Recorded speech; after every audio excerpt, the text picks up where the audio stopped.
labo bantu uthola ukuthi baningi i-background, uyabona. So if mina ngizobambezela labantu sebethikithile bona, they are going to invoice and get paid, uyabo.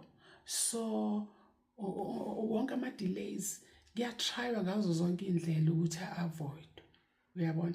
So i-communication, guys, uthola ukuthi i-production kuba nama-hiccups avelayo, uyabo. And the person who's responsible to communicate with ama-actors naye inkosi yami uhlangahlangene kuningi, kungenzeki ngendlela efanele. And uma ngabe ama-actors sethe thina besingazi, uyabona, kugcine uma sekungale bebodwa kukhulunywa kube ngazi ukuthi no ngimtshelile, and unaye uyazi naye ukuthi akutshelanga.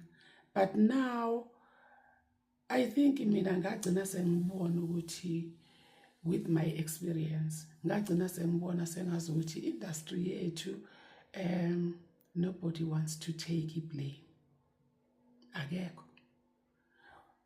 Uma ngabe ku wrong iside leli, right, laba abanye bazothi hayi akusiyithi, uyabo. Kugcina kube khona umuntu kodwa kufanele wablame, lo uzothi uma eblamewa abese ngazi ukuthi icala lonke libekwe phezulu kwakhe. Mhlambe ngikhuluma isiFrench ke namhlanje.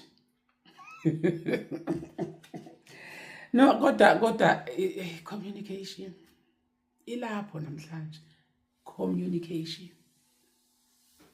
and nobody wants to take the blame uma sengimoshakele. That's my feeling. I'm not saying it's like that, but I'm saying my feeling. Ngabona sengathi industry yethu nobody wants to take the blame uma sengimoshakele, because umuntu oreporta kuye uzothi why you did 1 2 3. Hayi ngitshelile i-actor.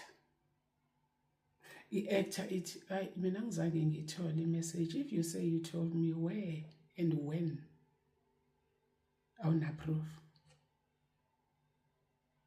right?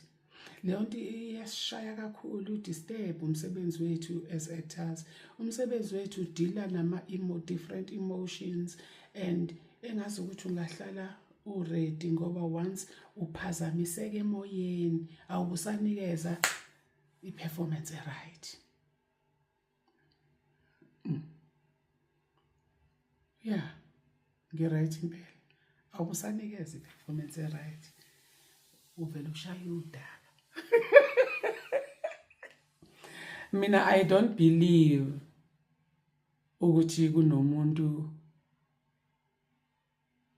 abathi bad this acting, ngizothi umuntu actually bad in terms of performance. Ngiye ngibelieve ekuthenini umuntu unesikhathi sakhe, right, ukuthi if kunesini nje nokudabula nje umuntu uzoshoot, bese kuba nama lack of communications ayenza ukuthi emoyeni uphazamiseke, ungabe usakwazi ukunikeza the brilliant performance. Isilungu brilliance, brilliant performance, yabo. So nikade leyo nto bafowethu, communication, because sometimes asibi naye as actors umuntu oserepresentayo. Uthola ukuthi umuntu who's supposed to be on our side and akhulume on our behalf as actors unama favorites on set. Uma ngabe kuza la uzokrasha akwenze ubukeke ngenye indlela ngezinto engazange ifike kuwena, and wena unaye umuntu on set okurepresentayo, you have to always go to i-agent yakho and say, listen, kwenzeke u1 no2 no3 namhlanje sethi, uyabona.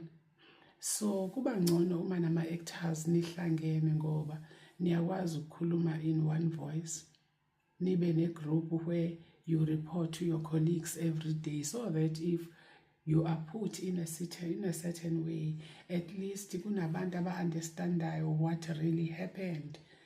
You are covered, at least you are at peace knowing ukuthi angeke size ngalutho kona, but at least there are people who knows the truth.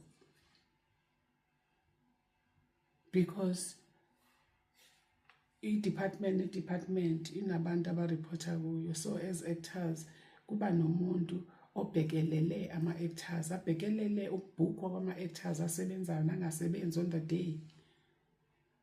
So if lowo muntu I don't know ukuthi kusuke kwenzeka kanjani kuphi, kodwa kusuke kubhede kwi-communication ukuthi ama-actors akakushiwo lutho, nezinto ey'thinta ama-actors uthole ukuthi azicommunicate so that you understand and get a clear picture. Guys, manishutha and abantu abasesethini, ama-actors, uma ngabe into iphatha ama-actors, sengikhuluma nge-casting, ngoba i-cast ibona basesethini most of the time. If as a production you don't communicate izinto ey'thinta ama-actors, ekugcineni kosuku ama-actors azongazi ngoba akatshelwanga sometimes, bese kuba naleyo nto leyo engahlangani kahle, bese amanye ama-actors